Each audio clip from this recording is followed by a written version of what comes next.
Having said that, it is great to be here and in person. It's been, I guess, the first quarter of the year, one where we've just about done everything by way of Zoom, and I'm finding it valuable with these meetings, and certainly with the agenda, which isn't a large agenda, but is still a very good agenda, is better transacted when we're around the table face to face rather than over the Zoom. So thank you to Nadine, you and your team for the papers. They're a great set of papers, and let's focus on those. I do want to note that, and this is really as much discipline on me, it is a reasonably small agenda, which is appropriate. It's not a problem. It's probably the time of year we've dealt with the audit and those sorts of things, arrangements, the last meeting. This has got a more fundamental focus literally on our strategic risks. So I would like to find time that we go through, particularly the papers around strategic risk, which of course is also supplemented, James, by health and safety, which is strategic risk anyway, with some time that we let's take, we need to go through those. So even though the papers aren't large, it's still a very important meeting. So I'm grateful for that. So I think in declaring the meeting open, I'd start with the apologies. I understand we've got a leave of absence from Josh. I haven't been informed anything else, so it looks like we're all here, so that's not too bad. I'll move that. Thank you, Red. Do I have a second? Thank you, Tony. All those in favour, please say aye. Terry. Terry, did I say? Oh, Tony. Sorry. Terry, I probably owe you chocolate fish or something, perhaps even stronger if I keep doing that. Now that I've got Tony into my brain, I'll be saying it all day, so my apologies. So look, with that, I'll put the motion. All those in favour, please say aye. Aye. Those against, it's carried. Are there any matters in the papers that require declarations of interest? Yes, Pat. Oh, okay, radio. No matters of interest. I haven't been informed of any, and that's fine. So look, we've got the confirmation of the non-confidential minutes of our last meeting. It was good to read them, and they're a good full one. Can I? Thank you, Pat. Move. Thank you, Riette. Is there any discussion on the accuracy or your recall of that meeting? I'll give a chocolate fish to the person that can tell me where is the spelling mistake in this. Can anybody find it? 3, 2, 1. Oh, so you haven't read them. Okay. Yeah. And I won't tell you because it's actually not a big drama. Okay, if there's no discussion on the accuracy, can I put that motion, please? All those in favour, please say aye. Aye. Those against? It's carried. Thank you. Can we move to the action sheet? From my look at it, there is only one that's outstanding, unless I'm rereading this wrong, which is the item under 10.3, which was the health and safety update, provide the committee with further information on the asbestos located at Titirangi. Anybody help me with that? Is that in hand? Just reading, sorry, my access has died. They have assessed that just only come through yes. And it's less than what they originally thought. So the information is just hot off the press, yeah. But it was less than what they heard. And that information of what it is and would be like to put it right, they'll come back at a further one. Yeah, Larry. We know whereabouts on Titirangi the asbestos has been located? It doesn't say, but it just says the treatments are less than we thought, and we went on the action on how to remove. So once that comes through, we'll be able to give you further updates. Yeah. So let's take it then, Pauline. The direction of travel sounds positive. If you can be positive about having the presence of asbestos, but you'll update us, or somebody will update us at the next meeting. Thank you. Appreciate that. I don't think we have to pass anything around those actions. Yes, Pat. Oh, sorry. Yes.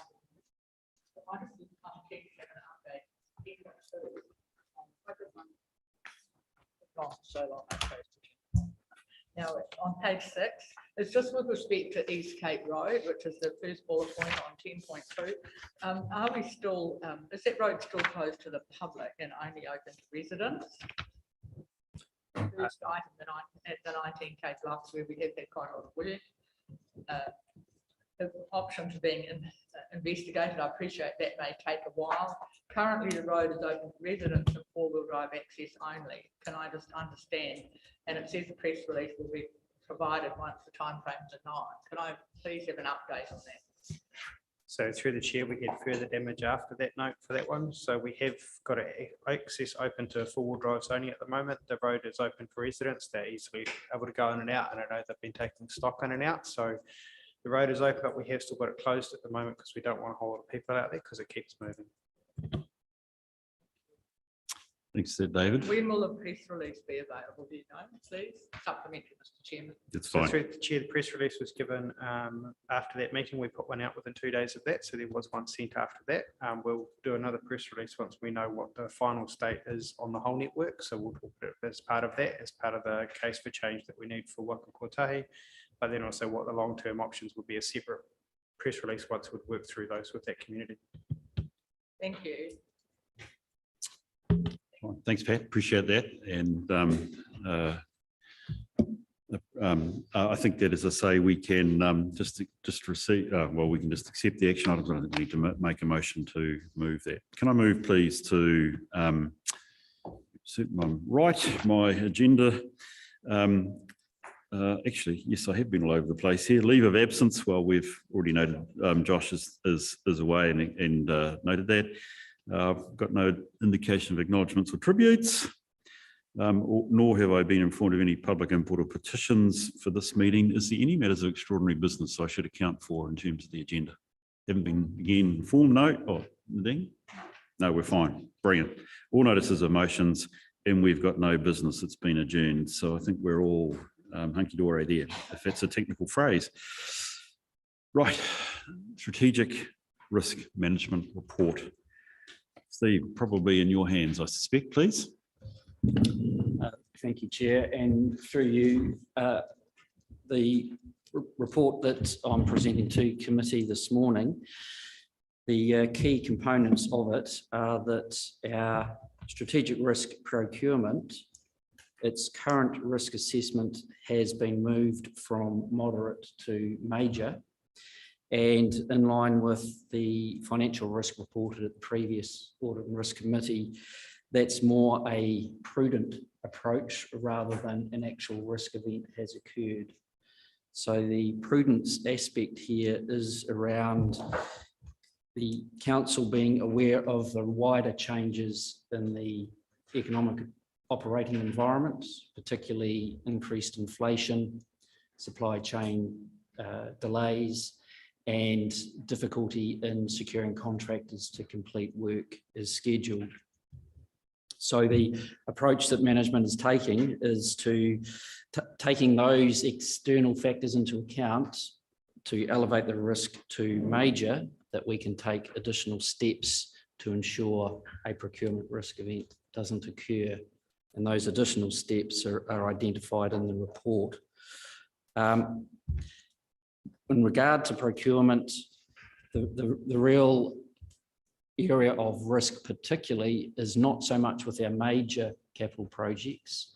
It's more the pressure that can be put on smaller projects, given the number of small projects that council is seeking to deliver and the competing demands across those projects and against other projects that contractors are required to carry out or are seeking to carry out. So it's the risk, as we see it, is more around managing our smaller projects, much more tighter in terms of budget management, supply chain, early warning whether there are any issues around supply, and closer working with our contractors that we can make sure that they're prioritising our work as per our project plans.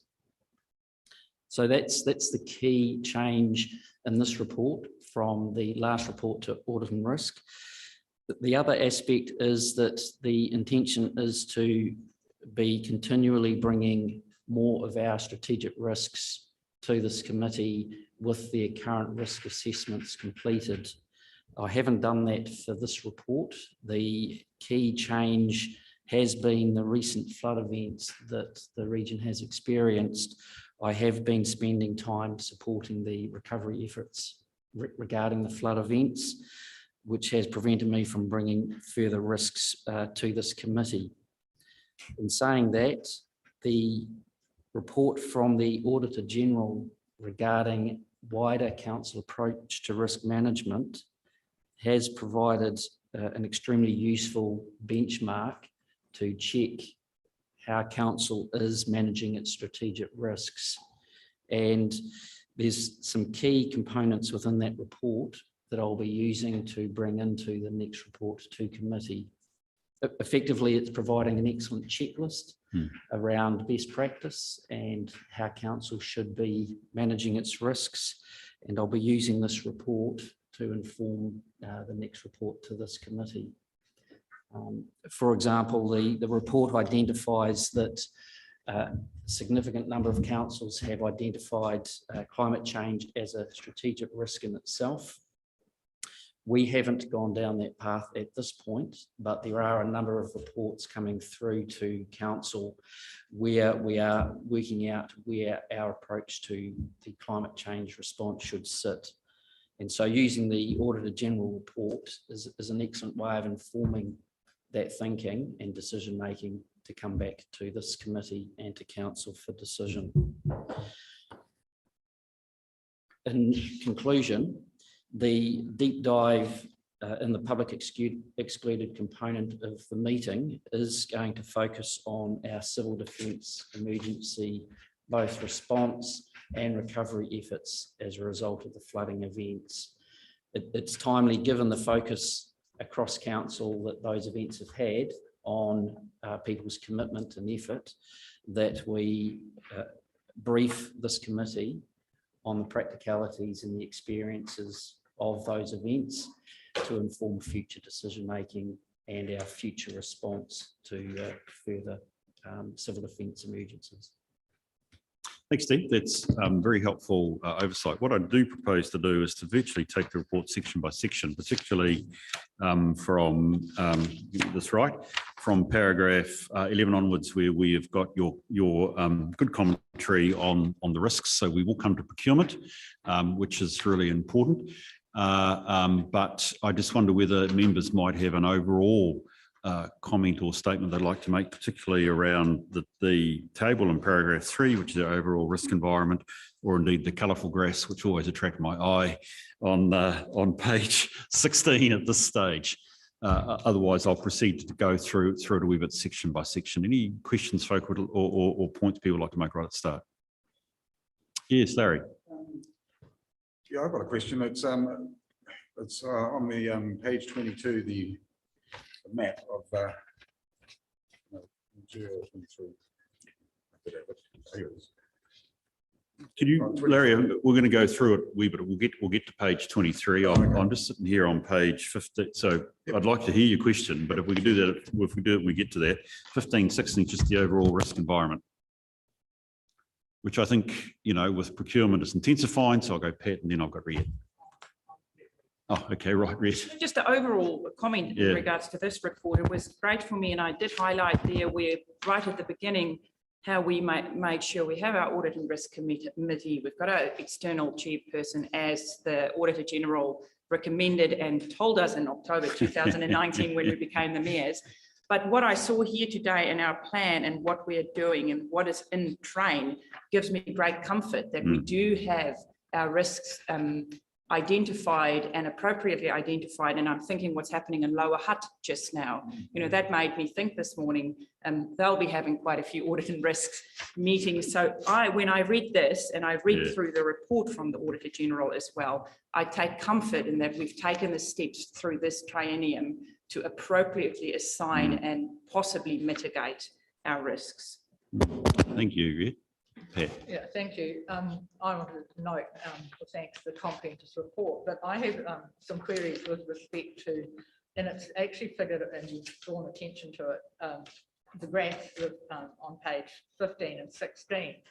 and it's possibly one of my big hobbies, it's the infrastructure and asset management, and I'm talking about roading, and it's just been, we just heard our officer report quite substantially with regard to the recent flood events. So we do have a substantial risk in this organisation of the residue of those kind of climatic events and what it does to our roading infrastructure.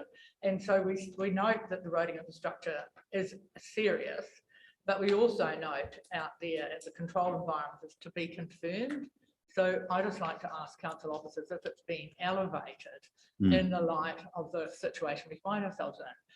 Some of it outside of our control because we substantially need more money from Kotahi and transport organisation.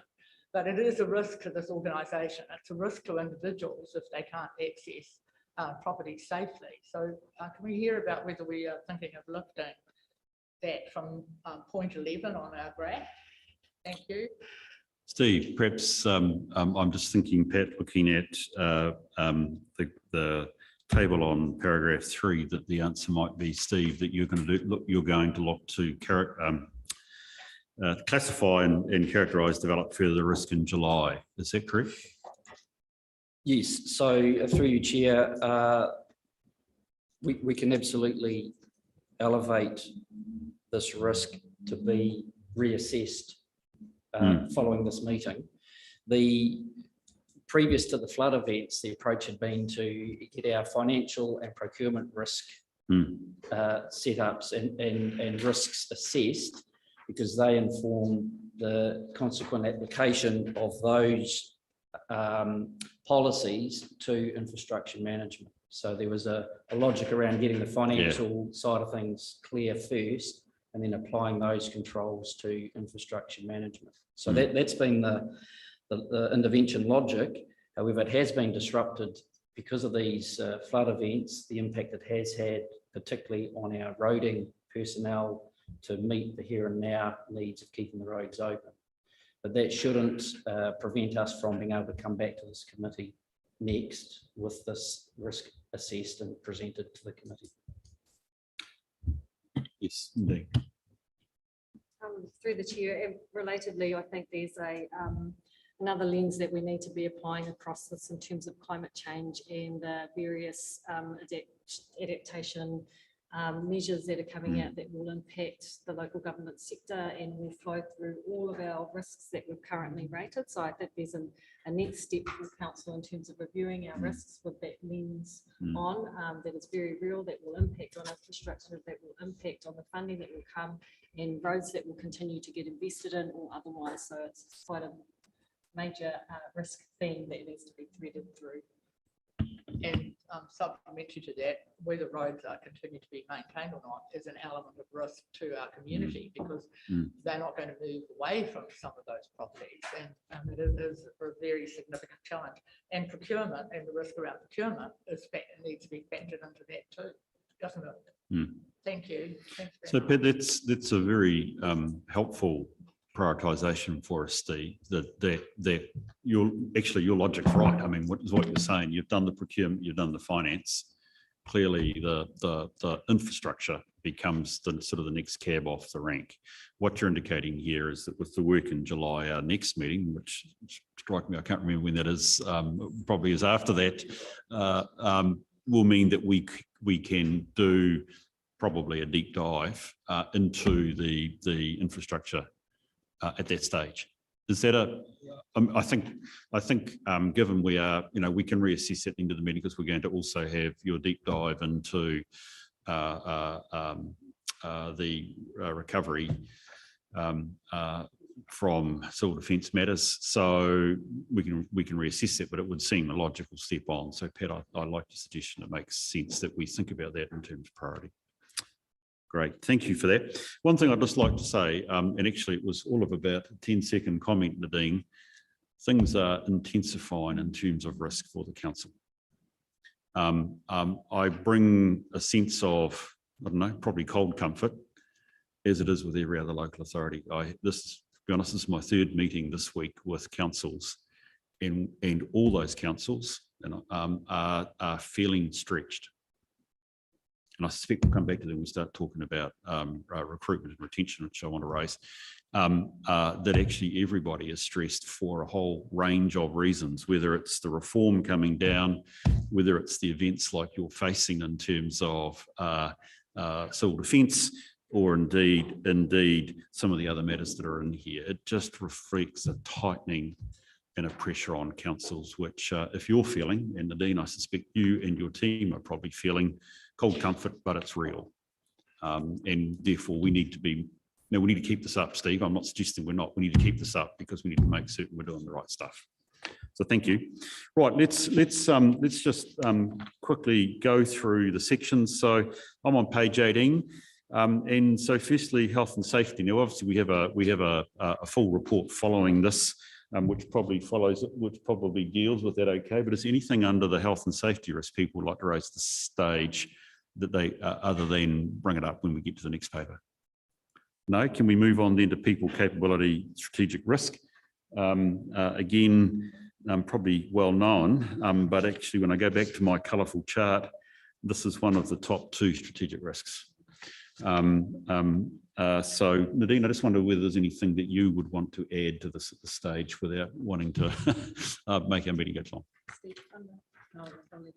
Steve, is anything you need to add there, man? Okay, so it's really, I mean, it's placing the issue in the area of recruitment and retention, and attracting talent. Look, again, it's cold comfort, but there goes the rest of the sector as well. Yes, Riet. When I read this, it made me think 2 weeks ago or a week ago, Nadine and I were at the regional sector, and we caught up with the ministers, but every chair and mayor that were there, this was one of the main concerns. Everyone is operating with staff or without the staff that they need. So it's a real issue, not just for us. And it makes it worse that it is everywhere, because that means we're not just competing, we're competing with everyone. So I'm happy to see this highlighted here as major. Mm. Yes, Ling. I mean, I can draw your attention to, and we'll have a conversation later, but you know, they just need to look on the news and stuff and see what's the real implications of the labour shortage and staff leaving their jobs under immense stress and the inability to process resource consents. You know, I mean, consents, you can see that in it's happening in Wellington, it's happening in Tasman. So it is a sector issue, and it's not going to be addressed in the short term. It's thinking about the medium to long term in terms of workforce capability development. Yes, Pat. In relation to that and the Mayor's comment, do you think central government took any of that message back? Because at the end of the day, it is impacted by the demands that central government are placing on local government. And I would love to comment on it. I would love to. So we did raise it with the ministers because as we directly, each of us in the meeting and also at the dinner, raised it with the minister because of all the reforms happening. Those like, say, MFE, I just use it as an example, are also expanding because they need to accommodate. So what happens is that our staff and staff from across the country then move to organisations like that. So we clearly stated to the minister, we are not just competing with each other, we are also now competing with central government. So they're well aware of this, and we did raise it. I didn't, Minister Mahuta had a lot of sympathy for us. But Minister Parker was yeah, they're well aware of it. They are well aware. But it's not just moving into their departments, it's the demand. Oh, yes. That's placed on people in local government. So who might find another employer.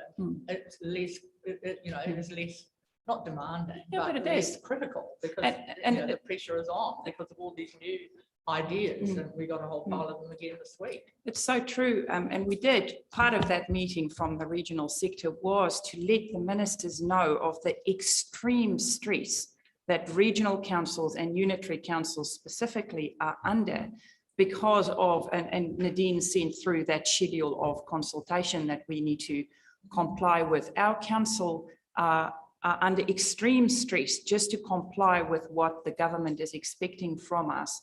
So we raised that with the minister and made them aware that it is a major, major issue for us. Well, I think some more than others, but it was a general theme that councils are under extreme stress. Because we experienced extreme stress with Three Waters, but now we have Three Waters and the RMA and the Future for Local Government and some other bills that you highlighted as well. So we did make it clear that we are under extreme stress. So we've got the risk assessed as major. Would almost, Steve, have an arrow beside that going up?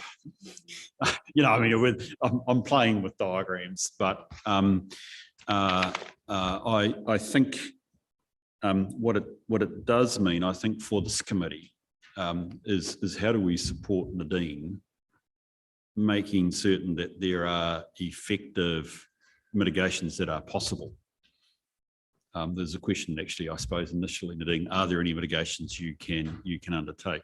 But I think, Rhett, you have raised a really good point about this. We need to think about this risk both in the short term and the long term.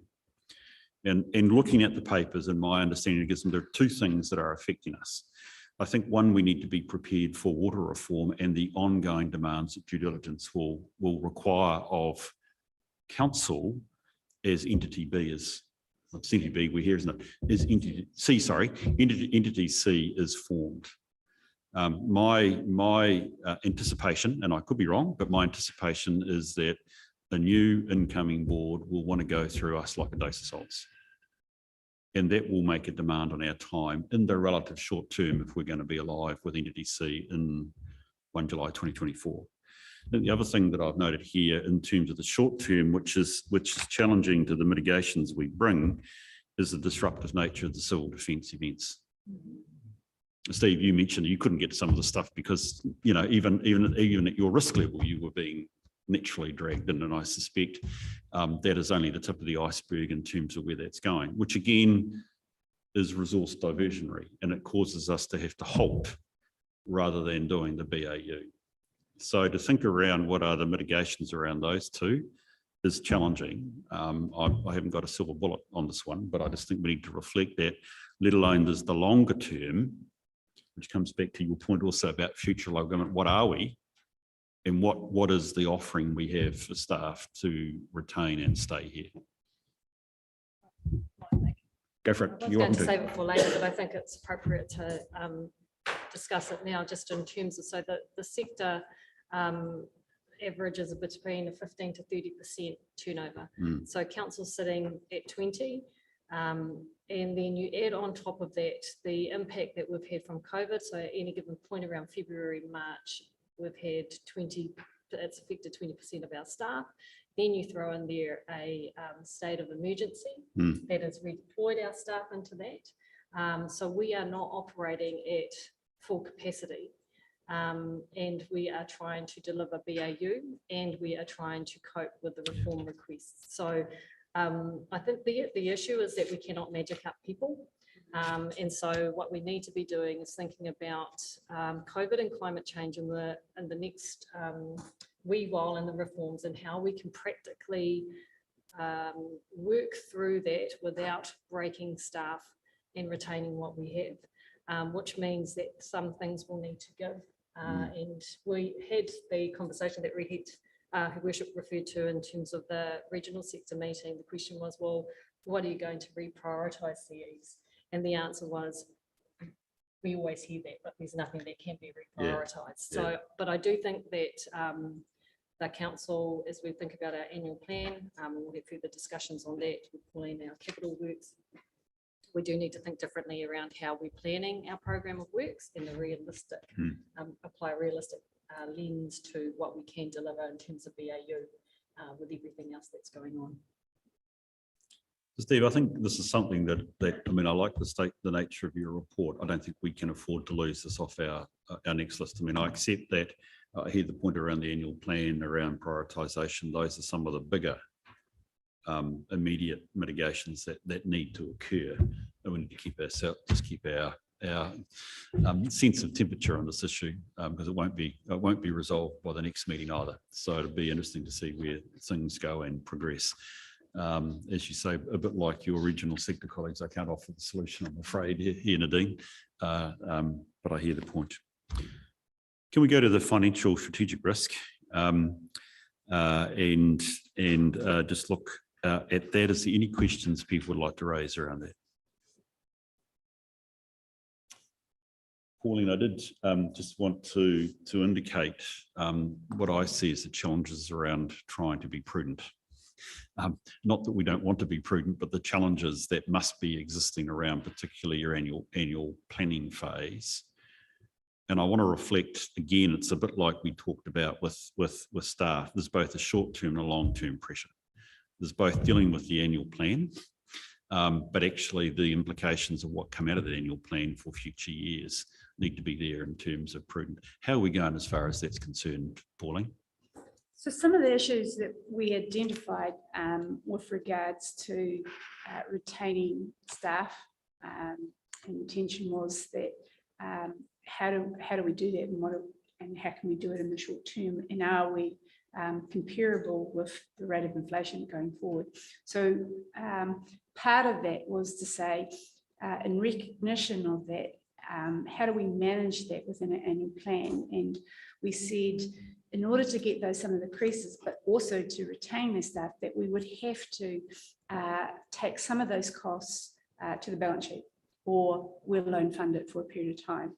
And we had a strategy that said, in order to do that, solve this issue, which is far greater risk of not fulfilling what we need to do, this is how we can do it in the here and now. And it allowed us a program where over 3 or 4 years that was implemented by using our balance sheet and loan funding that shortfall. So our annual plan does that. It is the balance between, as was already discussed, as the ratepayers of today against the ratepayers of tomorrow. And we noted that that would be a short term, but we would transition it so that the impacts wouldn't be great, but we would smooth the impacts over a period of time, but knowing it is only it has to be for a short period. So that is basically what we have taken and allowed for in our annual plan, and how we take the next steps, not only for next year, there is the implications, what happens for the year after and the year after, until we can allow it over a period of time when we're steady again. So essentially that was the focus of that risk, and how the annual plan was going to be transitioning into that. Okay, thank you for that. Are there any comments from folk that'd like to make on that?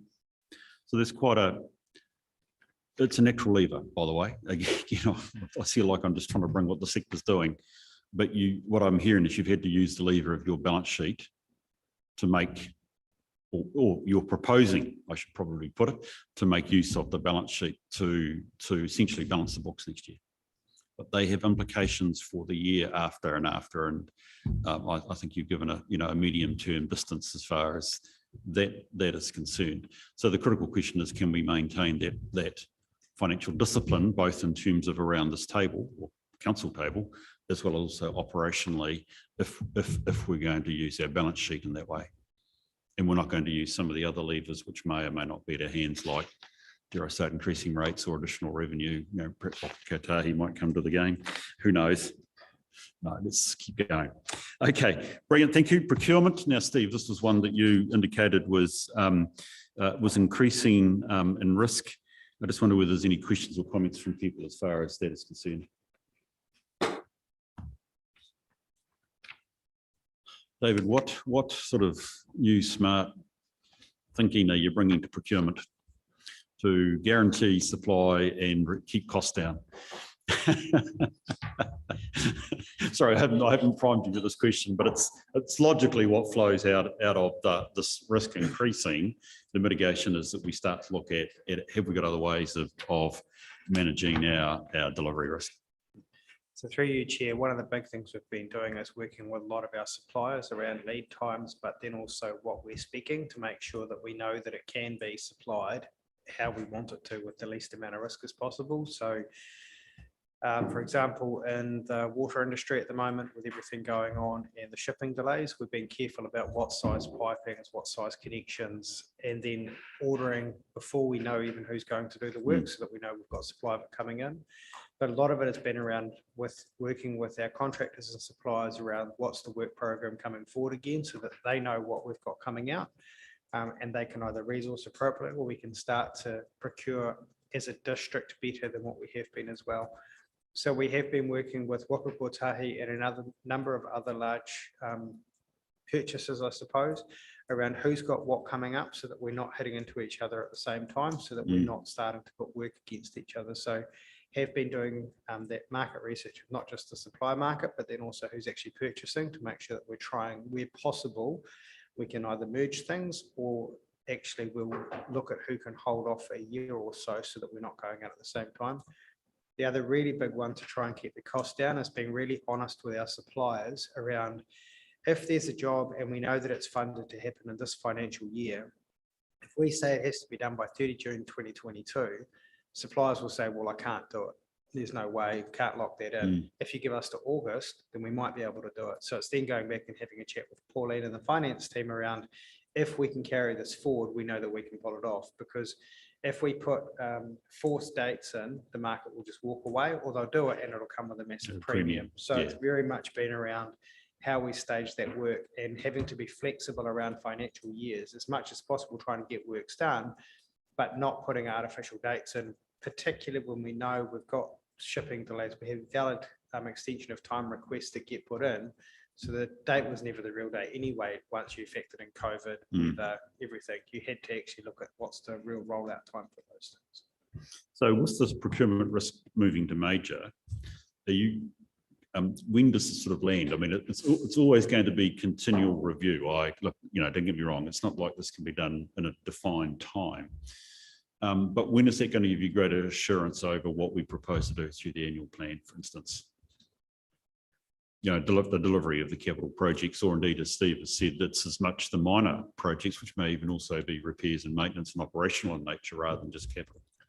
So we've just moved somebody around within Lifelines to look at our spends, and we now have a capital works manager effectively who's working across Lifelines to look at, yes, the spend, but actually more importantly, what's the forecast, what's the program of work, and how it's going to be delivered and how that's going to be portrayed. So we've actually moved somebody into that to do other things, but that's actually part of a major part of the role is actually the programming, working across the whole hub and working with other hubs as well around projects that are coming up, what's ongoing, are we tracking against how we said we should, but then also bringing some business smarts into it of, if you say you've got that project coming out, go and pre-purchase this now, go and do some of these things now, so that they come via supplied items rather than long lead times. And it is the smaller projects, treated timber, for example, particularly H5. A lot of those things are taking a long time, just because the mills are so far behind on BAU, so special orders are getting pushed. So it's around, well, actually, let's go and get that now, and then we'll get the contracting and things done, but locking it in well before we even know who's going to undertake the physical work. So doing that, but then also balancing that pre-purchase with actually the supplier purchased items as well, to make sure we're not undercutting the supply market at the same time. So very much trying to work through how that balance looks. I'll tell you when we've got it now, but okay, so look, I mean, look, the critical thing, thank you for that, David. I mean, and I know it's impromptu, I didn't ask you about that before, but I think I'm wanting to get a sense from the committee, and this is really important, that actually we've got an increasing risk around procurement. I'm hearing, not just because we've suddenly defined it as major, but actually a reaction, if I can call it that, from particularly the big spend department around actually how do we manage that risk. And I guess, again, I open to the committee. Are there any questions of David or Steve? It makes sense to me, but we should also have a sense of, I guess I'm trying to test the comfort that you're hearing that we're doing the right stuff. Bear in mind, I must almost go back to the Nadine's comment when you say we've diverted somebody from X to do the capital works management. It doesn't sound like we're doing it with extra staff. It means we're reprioritising work of the department, which is a challenge in its own right. Thank you for that. I'm up to, well, we've done procurement. The last, fraud and corruption. Anything around this that we need, anybody would like to raise in terms of questions? Steve, I had one. One was the internal audit program. Which probably is our best window in on actually just hopefully keeping something which we never have to worry about under control. And I'm conscious that over the last 6 months, we've noted that the internal audit program has had to, like hello you, this last month or two, focus on some of the immediate issues at hand. Are you comfortable, well, actually it might even be you, Pauline, that the internal audit program is getting enough time to do that sort of routine BAU internal audit work, which just gives us a level of assurance that fraud and corruption is under control? In terms of, there's a lot of internal controls that sit underneath each part of those processes, and there's probably redundancies of 2 to 3 backups. There is a person that initiates a request, or it has to then be approved by a second person. Then there's redundancies as it goes over certain financial levels. It then escalates up. So all of that is in the process, but you start with the first one of the checks of who you employ. So with that, I believe the overall internal controls are pretty good. Plus, we also have what are any anomalies that come through, what is your budgeting. Each part of that is analysed, reported up and seen. And so that hasn't changed, but where there are different things, we have more analytics, more analysing, is there any other anomalies? So I think that's good, but that doesn't mean to say we don't have continuous improvement and how could we do it differently. Part of one of the reviews that came from OIG, where we were one of the councils as part of the conflicts of interest, we had a review of what we did compared to the others. And there was some suggestions of how we could do different things, making sure that the register is more online for others that are checking things in the process from an HR and different things. So it is a reiterative process, and if things, we find anything within it, we try to make sure we make the improvements straight away. But I think the internal controls are reasonably strong. Brilliant, thank you. Any other questions? Can we go to, just conscious of my time, because I'm the one that's taking all the time here, legal compliance and strategic risk. Steve, anything you want to add to that? We've got a lot of proposed controls to implement. They're proposed. Will they be implemented? They will be, yes. So this is, the risk level is assessed as minor. However, that is contingent on the additional treatments being delivered. So from my perspective, it is a case of working back through the legal team to see where they are in terms of delivering against each of those additional treatments, that I can give committee a more tangible assurance of when these treatments will be completed. Would be helpful to know. I actually place a lot of reliance on this, because when we come to the annual report time, we're going to have to work as a committee and as a council, whether Riet and Nadine signed the letter of rep saying, hey, we've complied with the law. I know it's at a very pointy end of a total program of needed compliance, but it's the one touch point for us as a committee. So I'd be interested to see again at the next meeting, which will be close to the annual report time anyway, where this is at and how those proposed controls are working. Natural environment and strategic risk. This comes back to what appears to be, Nadine, the recruitment and retention issue. I sense through it. Is there any question people have as far as this is concerned?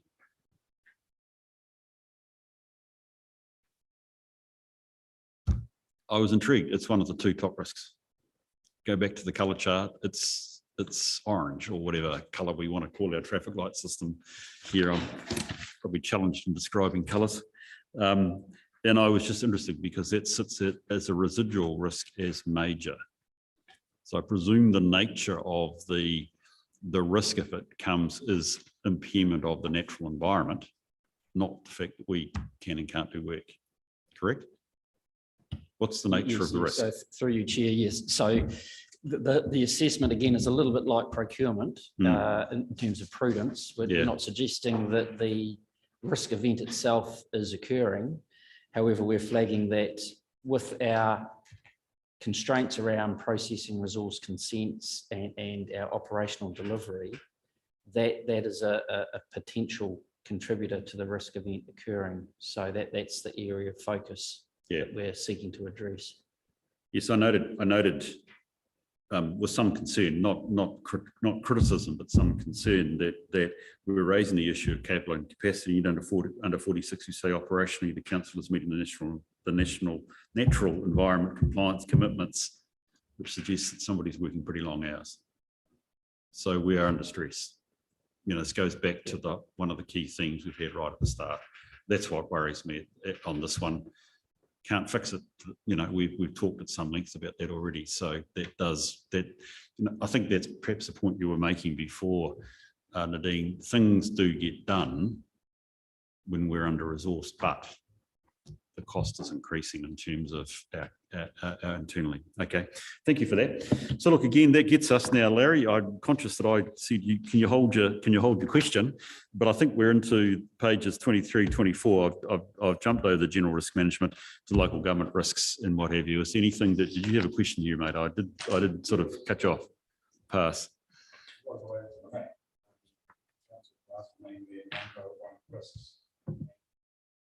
Number one was asset management and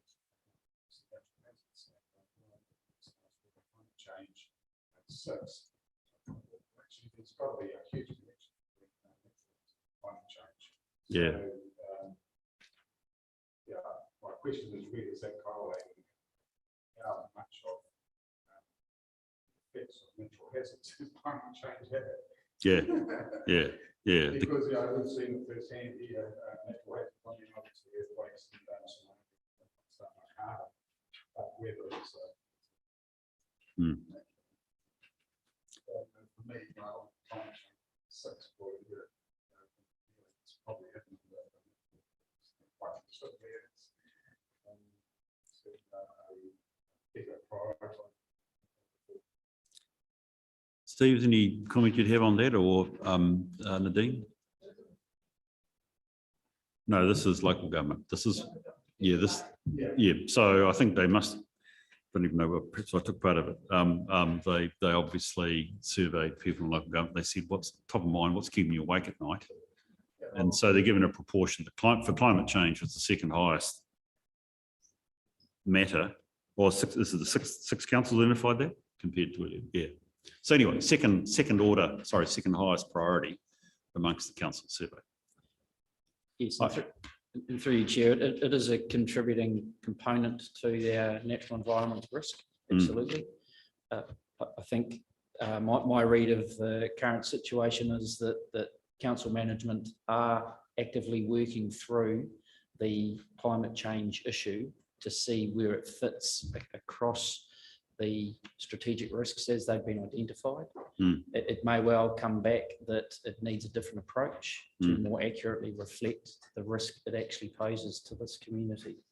So it's an active work in progress around, as a council, our current position relative to other councils and our particular circumstances we're managing as to how that risk will change. And again, I'd anticipate we would come back to this committee with further advice on that. I think that's, and I think if I picked up Nadine correctly, this is something which I think you said, Nadine, the climate change lens is going to increasingly be put across our risk landscape to understand where it hits. So that probably, I think, to some extent answers your question, Larry. Yeah. The thing is, I mean, if we councils around the country, if they've experienced what we have with then they will make that happen. Mate, if you feel like if you feel you're being picked on by Huey, I think you've probably got a fair point, actually, Pat. Thank you. Since we are discussing that, and it is a national, I read that as a national issue. Asset failure is flagged as the issue of number 4. Well, I think we have to agree with that too, because that's getting back to the matter we touched on. Which is exactly your point. Yes, agreed.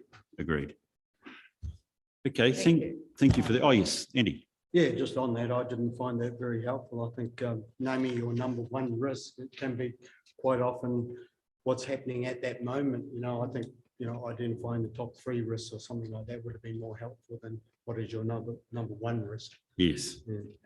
Good point. It's only valuable for a certain part. Because I think actually one of the things that just follow that one up, Andy, that we've actually discussed today is actually the interrelationship between our strategic risks. Is actually, it's taken it as a bundle that you start to realise that it's, and I think that's even what Larry was pointing out between, natural hazards and environment versus climate change. That they are, we could treat them both as risks, and I could ask you which is your highest priority, but actually they're all related. So I get your point. They're a good point. In.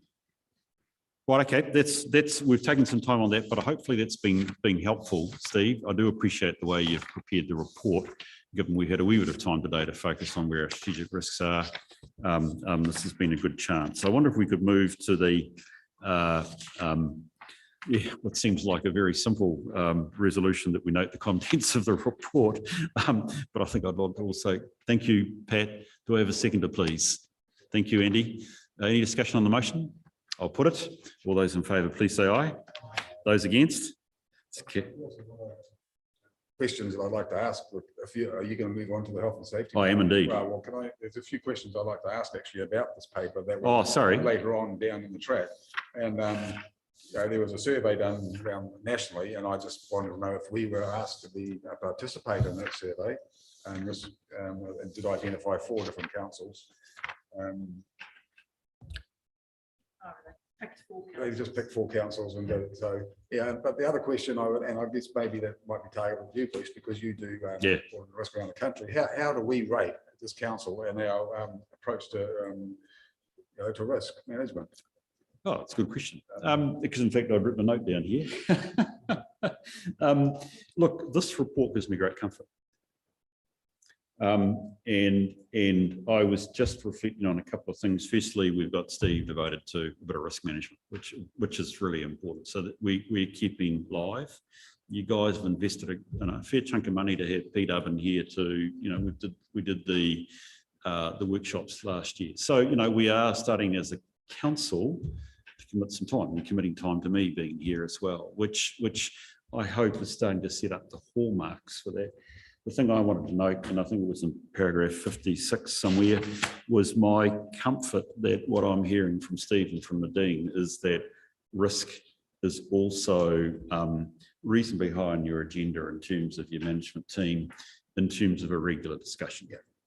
So that's got all the hallmarks of giving us, we're certainly at base 1, we're probably at base 2. The question is, what do we do getting ourselves to base 3 or even hitting a home run, if I can use my analogy right.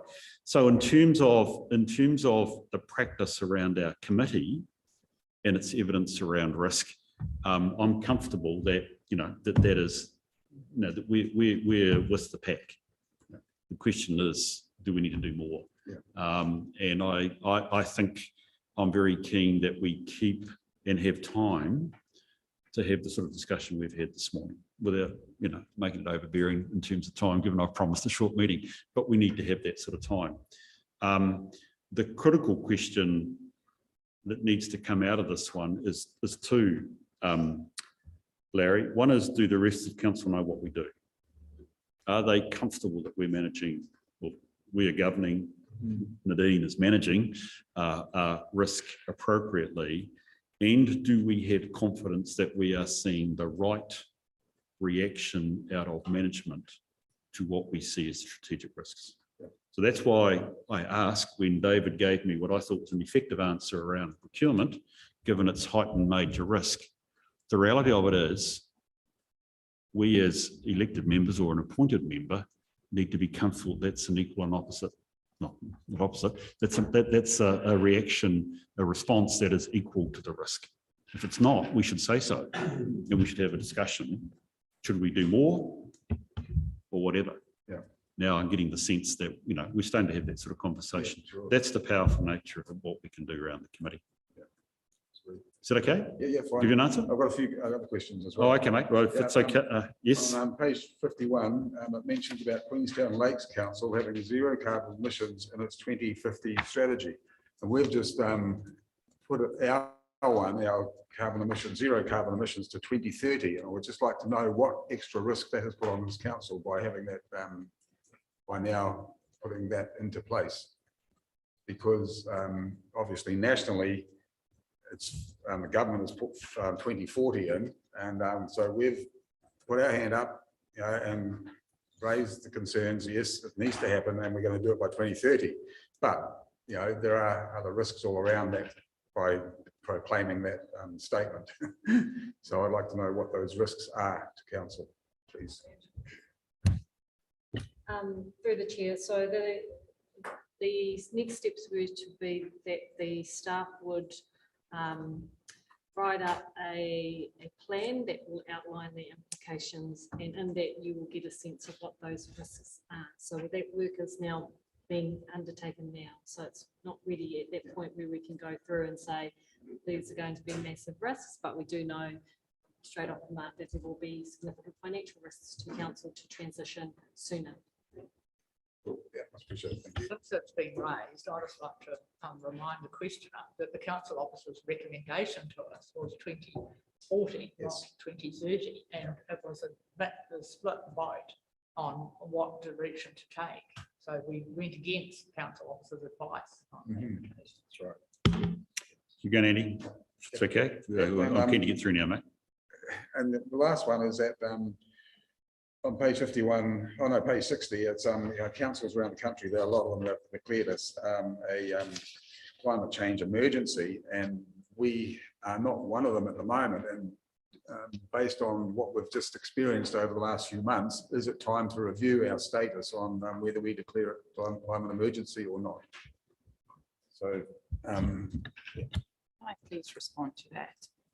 Declaring a climate emergency at this stage, I feel it's just something you make on paper. What we need is what Nadine has just expressed, a proper plan with finance behind it. Because what we've seen is 17 councils in a very short time frame recognizing that climate change is a massive issue, just like we know it's going to be have a huge impact on us financially, how we do business, how our community operate.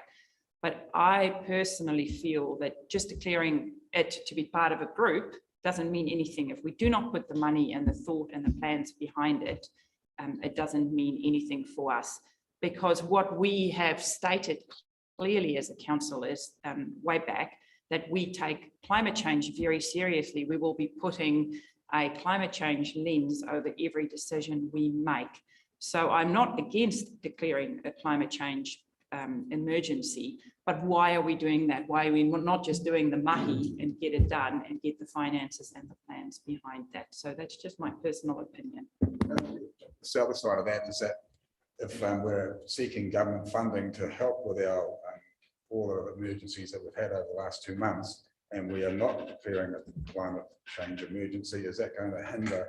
I mean, we know like a lot of other councils are prioritising it, obviously, and we're not part of that list, and yet we've been hit harder than most other regions, and we're not declaring it. Is that Point of going to order, affect Mr. us? Chairman, I don't think that's a relevant question for this paper. This is an appendix from the Auditor General on a survey, and to get into that conversation is not a part of the agenda of the meeting today.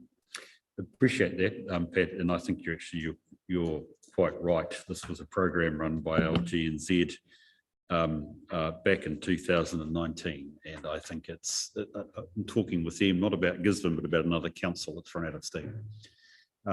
I think, Larry, you raised some interesting points.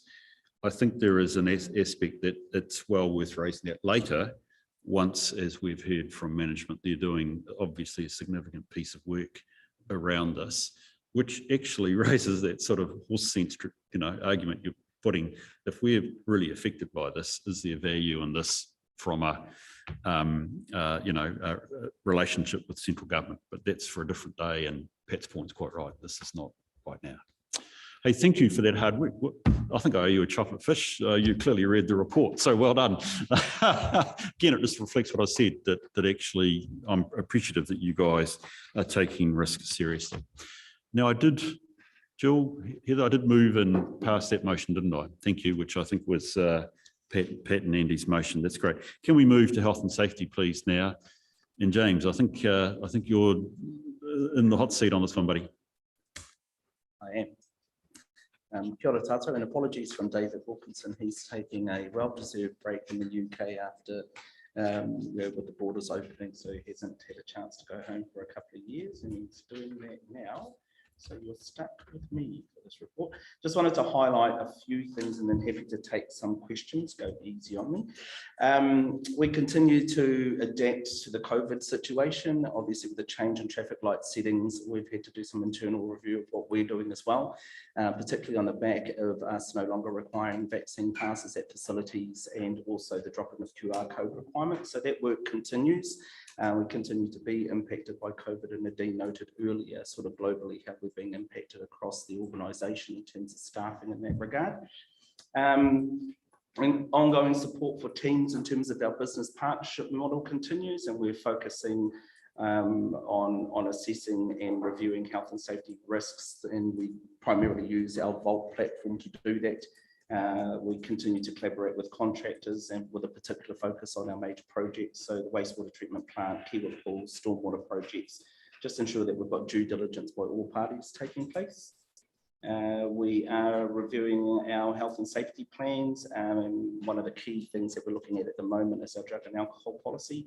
So that's currently undergoing an external review, and then we go through the process of consulting on that with staff. Increased focus, as you'll be aware, obviously the COVID impacts on staff wellbeing as well, so that continues to be a key focus for us.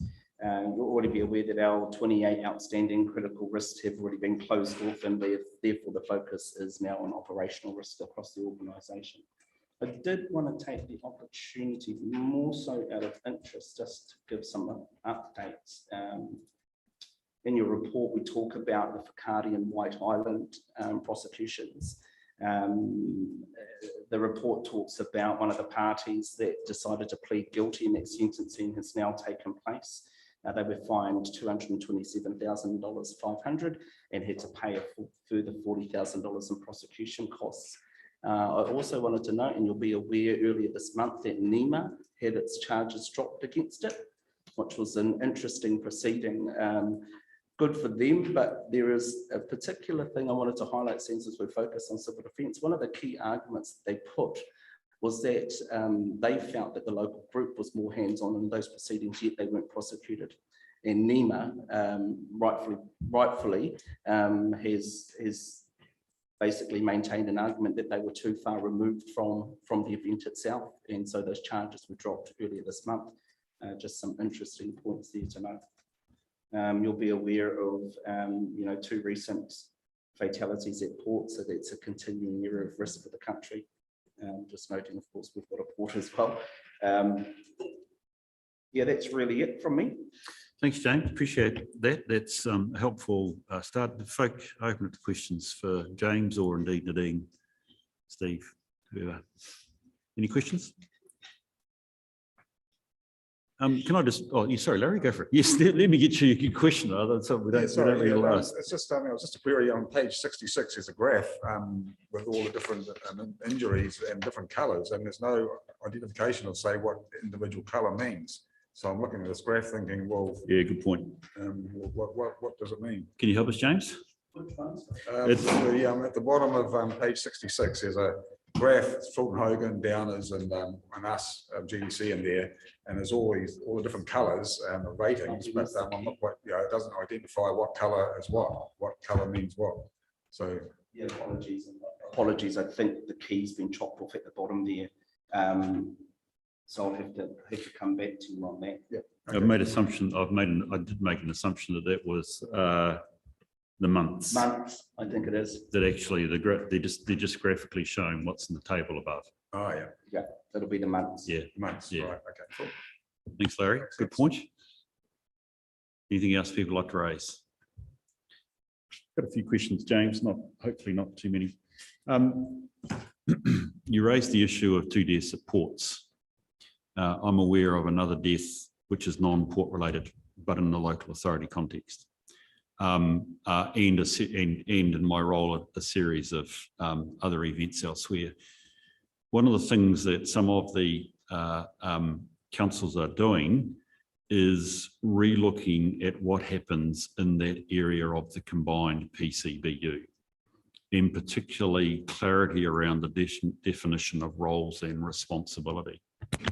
So it's not about in terms of pre-qual and getting people in there. It's not about it. It's not about whether we monitor.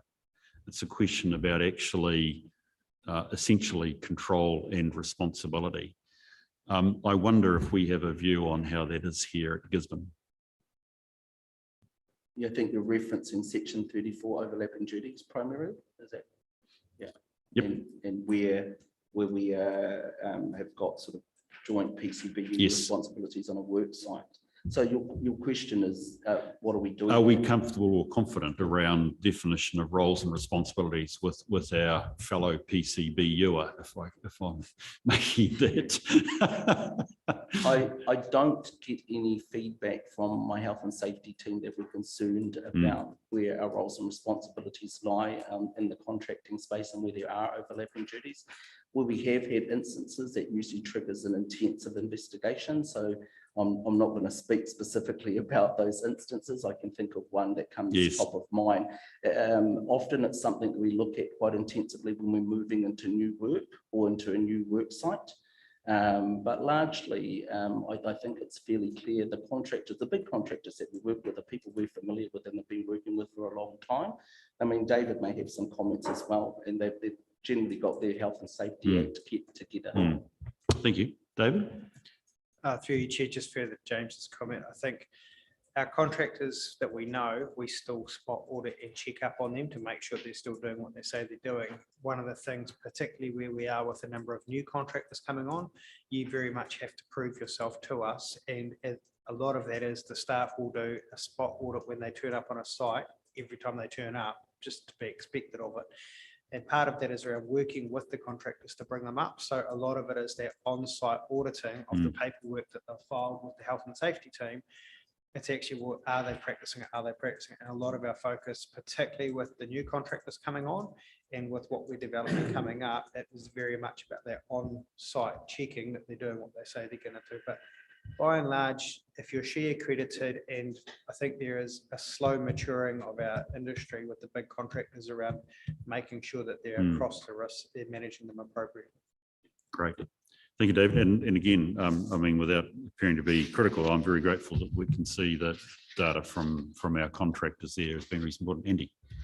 Just, I mean, we always hear about accidents per se, like that. Where does mental health sit in the situation? Because we're in a situation now where there seems to be a lot more stress happening in organisations such as ours. So where do our responsibilities with mental health lie? Yep. So we have wellbeing reports come through our health and safety environment, and they're reported, through Vault as well. I talked earlier about having a focus on mental health and wellbeing in the organisation. So we've got, both our HR team, our culture team, and our health and safety team work across that space.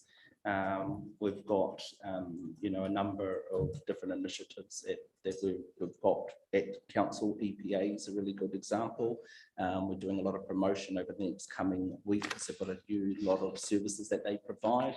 One of the ones that's interesting for us and is new is they have like a manager referral where managers can go directly to EPA specific to, their managerial duties. So I think, it is an area of growing concern, obviously, with the circumstances that the country and the world has found itself in over the last 2 years. And that climate, I guess, of resource deficits as well plays into it. So we continue to monitor that space. It does fall into that health and safety category. It is a recognised health and safety risk. Yes, Terry. Just on the contractors that we're working with, I'm sure they'd be very receptive to engaging well with council, surely. I mean, I can reflect on the Polo with the build going on there and sitting in on their meetings, just the level of detail that individually they're going to. So I'll be surprised if any of these listed here would be pushing back.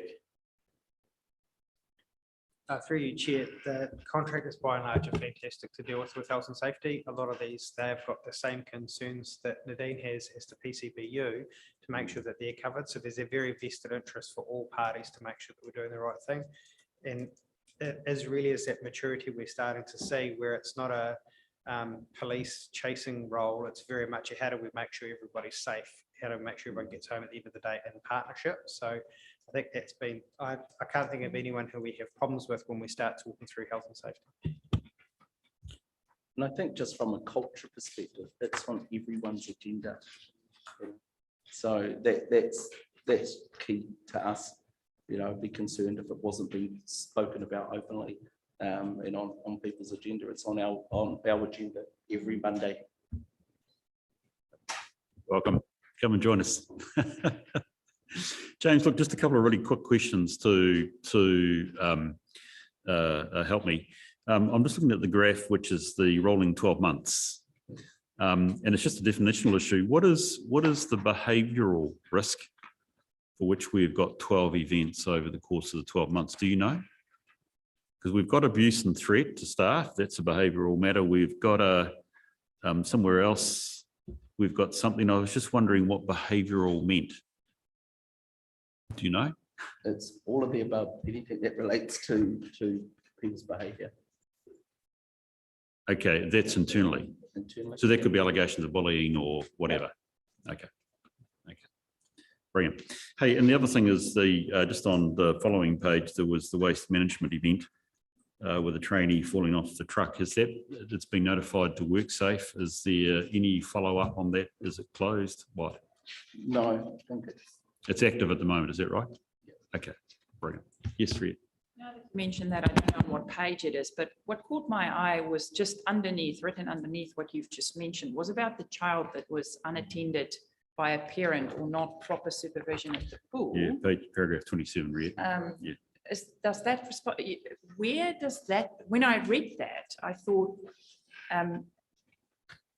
it's massive for us to take that responsibility on. If someone visits one of our facilities and there's an assumption that a parent or there's some parental guidance, and I was interested to see that in there because that's a massive risk to us, or is it?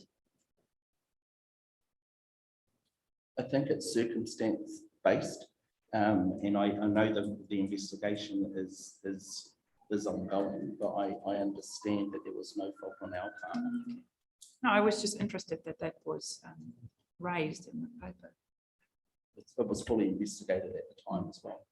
Yeah, and through the chair, I think, well, we know that when there have been previous incidences at the pool, they get thoroughly investigated, and it's our duty to report up if there are any instances that the public might raise about an issue here. So in this case, it would have been brought to people's attention and the public's, it's appropriate that it comes to attention, as would be if there's an investigation and the council is at fault, which thankfully we will need.